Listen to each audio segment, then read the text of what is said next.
Anda kembali di Rumah Pemilu, Saudara. Dewan Pengurus Nasional Relawan Pejuang Demokrasi kembali melaporkan Rocky Gerung ke Polda Metro Jaya. Dengan demikian, saat ini sudah ada 3 laporan tentang Rocky Gerung yang masuk ke polisi.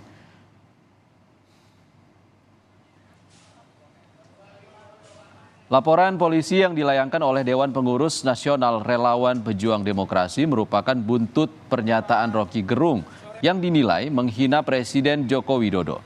Ketua DPN Repdem menyatakan pihaknya serentak melaporkan Rocky Gerung ke polisi di seluruh daerah Indonesia.